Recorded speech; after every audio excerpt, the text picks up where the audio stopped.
Bismillahirrahmanirrahim. Assalamualaikum warahmatullahi wabarakatuh. Bapak Ibu yang rahmati Allah, seandainya ditanya kepada setiap orang, siapapun orangnya, baik itu kafir, munafik, ahli maksiat, kalau ditanya apa sih yang kamu cari dalam kehidupan ini, pasti jawabannya tidak berbeda satu dengan yang lainnya, yaitu ungkapan yang dikatakan oleh para ulama dan ungkapan as-sa'adah. Pasti jawabannya, ya saya cari kebahagiaan. Ya saya cari kebahagiaan. Kalau ditanya lagi semua apa sih yang dimaksudkan kebahagiaan itu, kadang-kadang orang nggak paham. Bahagia itu apa?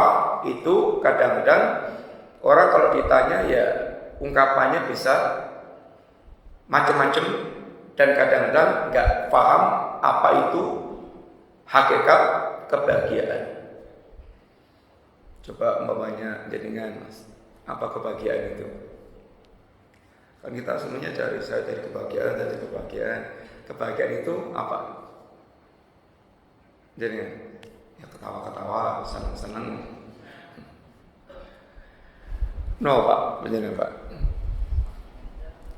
Kebahagiaan itu apa? Orang ada memberi ungkapan macam-macam. Pas sekali ya, ada yang mau usul kebahagiaan apa? Kalau ulama kita mengajarkan hakikat kebahagiaan itu adalah itminanul qalbi wa insyirahus sadri. Bahagia itu hakikatnya adalah hatinya tenang, dadanya lapang. Orang yang memiliki ini pasti dia berbahagia. Pasti. Hanya sekalian, thariqah jalan untuk mendapatkan kebahagiaan ini terkadang orang ada yang lurus benar sehingga nyampe kepada tujuan yang diinginkan. Ada orang yang mereka salah dalam merumuskannya sehingga menempuh jalan yang keliru untuk mendapatkan apa yang dia cita-citakan. Dengan punten sebagian orang dalam rangka mewujudkan kebahagiaan, fokusnya itu adalah mengumpulkan harta sebanyak-banyaknya. Dia sangka kalau sudah sugih, belegedu, ngawu-ngawu, konglomerat, duitnya, hartanya searat-arat, banyak di mana-mana, itu disangkanya dia akan menjadi orang yang paling berbahagia. Padahal kenyataannya membuktikan ternyata banyak banget orang yang mereka setelah jadi kaya raya, ya tidak mendapatkan seperti apa yang dulu dia khayalkan dari kebahagiaan. Bahkan ada orang yang mereka matinya tragis dalam keadaan dia hartanya berlimpah ruah. Ada lagi orang yang mereka membayangkan bermimpi dahlik senengi, dahlik bahagianya kalau jadi pejabat tinggi, terhormat, kemana-mana disubyo-subyo, sehingga kelihatannya yang nyawang itu Masya Allah sangat menyenangkan, dahlik senengi orang yang digitukan, sehingga banyak orang yang mereka berlomba-lomba untuk mendapatkan ini jabatan. Yang kadang juga nggak tahu bagaimana caranya, pokoknya dapat. Atau pengen bayangkan jadi orang yang terkenal. Ada orang namanya Said. Said artinya apa? Said. Nama apa? Orang yang berbahagia. Si Said ini dulunya hanya penyiar radio cek-cek. Terus Masya Allah suaranya penggemarnya banyak banget. Terus naik ganti jadi penyiar televisi. Penggemarnya Masya Allah jadi banyak banget juga. Kemudian menjadi artis tarik suara. Ternyata Masya Allah penggemarnya banyak banget. Sampai jadi aktor film. Lalu sempat diwawancarai sama wartawan atau sama host. Anda ini seperti namanya ya, Said. Apa kata dia? Oh, masih kurang dal. Belum, masih kurang dal. Jadi kalau Said kurang dal, jadi apa Pak? Sa'i. Yang artinya Sa'i adalah orang yang masih berusaha. Oh, ternyata orang yang melihat dia sudah di puncak karir sehingga dia dirasa sudah di puncak kebahagiaan, buat dia ini ternyata masih belum, karena masih cari dan merasa belum dapat. Artinya ternyata ketenaran nama yang sudah dia dapatkan dan banyak penggemarnya itu belum membuat dia berbahagia. Bahkan ada seorang artis yang sudah di puncak-puncak karirnya, followernya sudah jutaan, mati bunuh diri. Kenapa? Dia merasakan hatinya sesak, jiwanya sempit, hidupnya enggak tenang. Mas sekalian, memang letaknya kebahagiaan itu letaknya di dalam hati manusia. Sampai dengan punten, sebagian orang itu memandang kebahagiaan itu kados fata morgana. Fata morgana itu kalau orang bilang ya dari kejauhan kayak ngimplah-ngimplah air, banyu, bagi orang kehausan itu sangat menjanjikan. Begitu dikejar, ngetipleng sampai tempatnya, ternyata bilas, nggak ada apa-apanya, alias kecilik,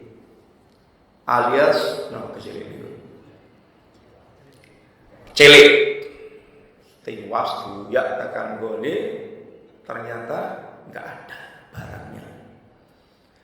Berapa banyak orang yang mereka berangan-angan bahagia dengan cara yang mereka rumuskan sendiri dan ternyata sampai tempatnya nggak dapat. Sekalian, tapi sesungguhnya ada. Kalau para ulama kita memberikan ungkapan sekalian, inna fid dunya jannatan, di dunia ini ada surga. Ada kok, surga dunia ada.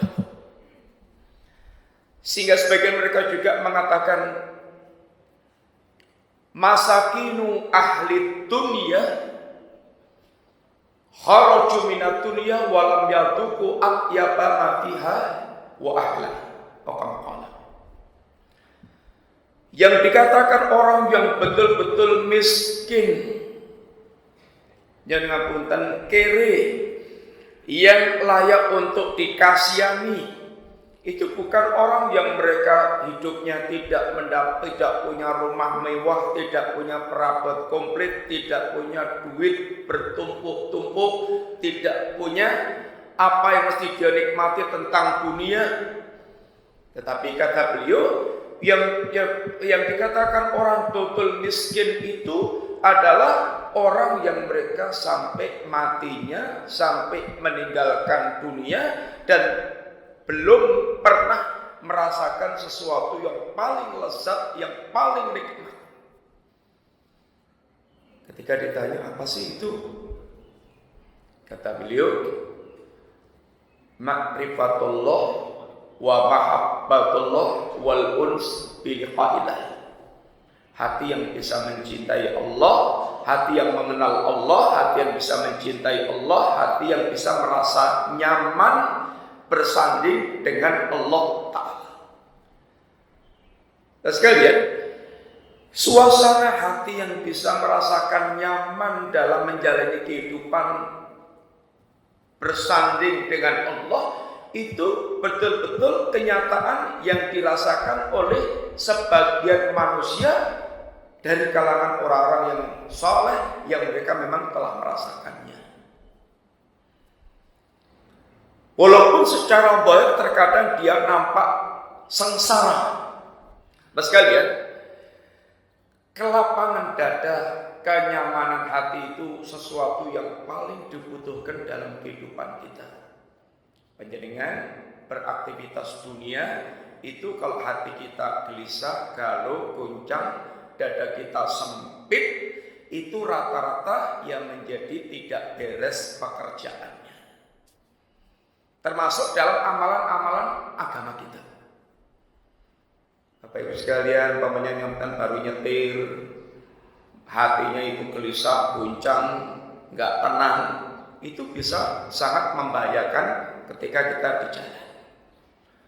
Bapak Ibu sekalian, pamannya bos punya karyawan, ngedepi karyawan dengan hati yang gelisah, dengan hati yang dada yang sesak, itu bisa karyawannya diamuk tanpa alasan karena hanya pengennya marah-marah. Intinya kesempitan dada ini akan menjadikan kehidupan kita menjadi pekerjaan kita dan tugas kita menjadi gak beres. Semuanya akan kita lakukan bisa dengan nyaman, baik ketika dada kita lapang, termasuk dalam amal agama kita, sholat kita, baca Quran kita, dakwah kita, penyaringan dakwah, ceramah, hatinya gelisah, goncang, sempit, dadanya sempit, ya pasti gak akan nyaman. Makanya, sekalian, Nabiullah Musa alaihissalatu wassalam ketika diperintahkan Allah untuk berdakwah, itu yang diminta di antaranya Rabbis rohli sadri wa yassirli amri wahlul 'uqdatam min lisani. Ya Allah, lapangkanlah dadaku, gampangkanlah urusanku, dan udarilah lisanku sehingga lancar, tidak keluh, tidak kaku, sehingga ngomongnya bisa lancar. Sekalian, yang ngapunten, satu di antara yang sangat dibutuhkan oleh seorang dai, seorang pendakwah adalah diberikan kelapangan dada. Sebab ketika nanti dia akan berdakwah, terjun di lapangan dakwah itu pasti akan sunatullahnya itu akan menghadapi berbagai macam problematika, khususnya yang berkaitan dengan dakwah. Kata para ulama, kalau kita ini ngapunten baru tatarannya menjadi orang soleh biasa, apian, dados yang sae, api dengan siapapun api, masya Allah, itu rata-rata semuanya senang. Sebagaimana Rasulullah SAW sebelum diangkat menjadi Rasul itu semuanya senang banget kepada Nabi, karena Nabi itu sangat amanah, sangat jujur, sangat baik banget akhlaknya, sehingga semuanya rata-rata senang. Kalau Nabi memutuskan perkara di antara permasalahan mereka, itu selalu seringnya mereka ridho.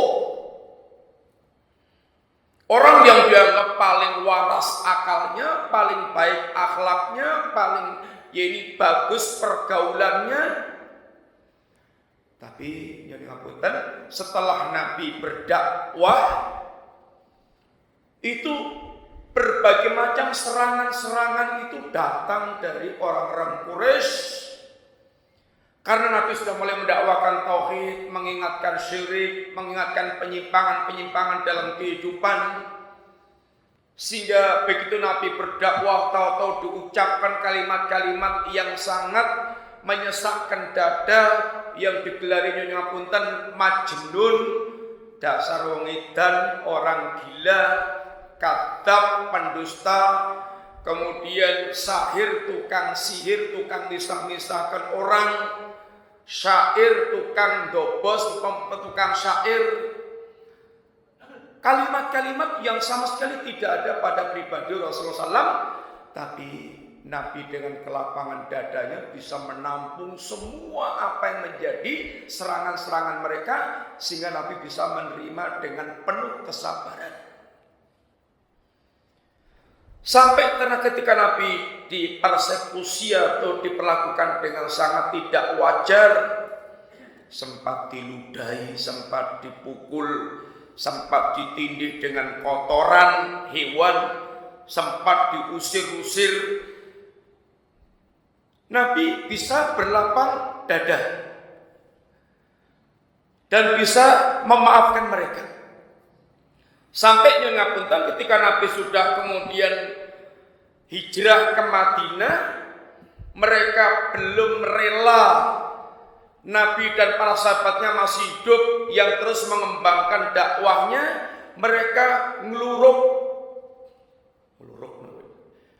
mereka berusaha tetap bagaimana bisa menumpas Nabi. Datanglah perang Badar, datanglah perang Uhud, datanglah perang Ahzab, yang selalu bertambah pasukannya. Perang Badar dengan 1.000 pasukan, perang Uhud dengan 3.000 pasukan, perang Ahzab dengan 10.000 pasukan. Dan ini semuanya tujuannya untuk numpas Nabi dan para sahabat, biar enggak terdengar lagi di muka bumi apa yang didakwahkan oleh Muhammad Rasulullah Sallallahu Alaihi Wasallam. Sekalian, Masya Allah, ketika Rasulullah Sallallahu Alaihi Wasallam beliau bisa kembali menguasai kota Mekah, yang seandainya seandainya Nabi itu pendendam, itu lehernya orang-orang Quraisy bisa dipenggal semuanya ketika Nabi mengingat masa lalunya, bagaimana mereka mengusir dan berusaha untuk membunuh dan yaitu sulit Nabi saat itu. Tapi justru Nabi Masya Allah dengan jiwa besarnya katakan pada mereka, ini idhabu wa antum tulaqa. Idhabu wa antum tulaqa, silahkan kalian pergi, kalian bebas tanpa resiko. Bentuk pemaafan Rasulullah SAW kepada orang-orang Quraisy. Sehingga sekalian, sunatullah dakwah yang akan menghadapi berbagai macam beban-beban sepanjang berdakwah itu membutuhkan kelapangan dada. Assalamualaikum warahmatullahi wabarakatuh.